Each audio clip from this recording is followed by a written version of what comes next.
dibacakan melihat tweet Mengeku Ham.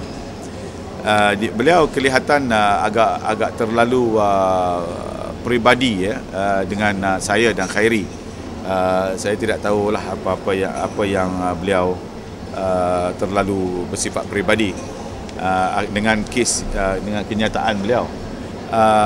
Kita tidak ada sifat peribadi kerana kenyataan beliau jelas semua orang boleh baca, dan di samping beliau memohon maaf, beliau terus mengkritik dan membelasah UMNO dan Barisan Nasional seolah-olah kita yang orang kata yang dia kata memutarbelitkan apa yang dia kata. Saya fikir satu dunia boleh melihat kenyataan beliau bukan kenyataan daripada percakapan, tulisan beliau dalam tweets beliau yang boleh dibaca oleh semua orang. Ya, kenapa menuduh saya pula? Saya lihat salah satu tweetnya, ialah terima kasihlah kerana dia kata the best brain in UMNO, Zamri and Khairi.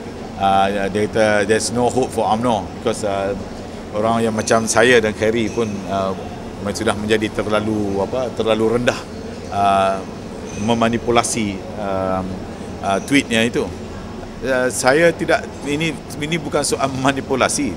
Takkanlah saya bercakap tentang agama saya, ya, ada sifat biadab dan kurang ajar daripada seseorang yang lain yang cuba bermain yang mengkritik agama saya tidak boleh bersuara, ya.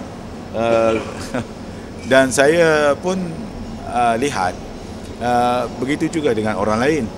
Sebab itu saya sebutkan dalam kenyataan akhbar saya pun saya sebutkan bahawa sifat menghormati sesama kita, ya, yang berlainan agama. Misalnya kata orang Islam menghormati orang bukan Islam, ya, menghormati agama mereka. Begitu juga yang bukan Islam menghormati Islam. Maka kita akan mewujudkan keharmonian. Dan saya dalam kenyataan akhbar saya dalam isu ini sudah berkali-kali saya tekankan bahawa dalam Islam sendiri, Islam tidak membenarkan umatnya ataupun penganutnya sama sekali mengkritik mana-mana agama. Because that is not an Islamic teaching and Islamic practices. You cannot simply ridicule or demean any religions outside Islam, because in Islam it is very clearly stated that you must always respect other religions. Umpamanya saya sebutkan dalam kenyataan akhbar saya, ada orang yang cuba memperkecil-kecilkan agama Kristian, maka yang ini tidak dibenarkan. Begitu juga nak memperkecilkan agama Buddha ke, agama Hindu ke, dan tidak boleh dalam Islam.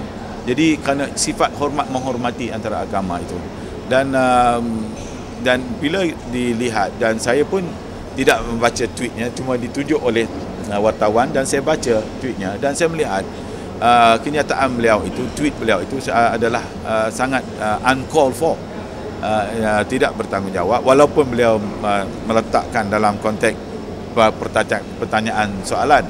Yang saya sebutkan pertanyaan soalan itu adalah pertanyaan yang provokatif. That's all I say. Dan dia terlalu marah nampaknya dengan saya. Dia menganggap bahawa itu adalah satu permainan UMNO dan bacalah tweetnya, dia mengatakan there's no hope for UMNO anymore because the best brain in UMNO, Zamri and KJ, has gone too low. To criticize his tweet.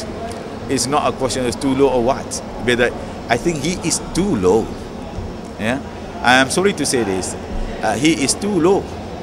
Ya, macam mana dia boleh menjadikan dirinya terlalu bersifat peribadi, dan dia telah membawa martabat diri dia itu terlalu rendah sebenarnya dengan mengkritik saya dan Khairi. Sebenarnya dialah yang cukup rendah sifatnya.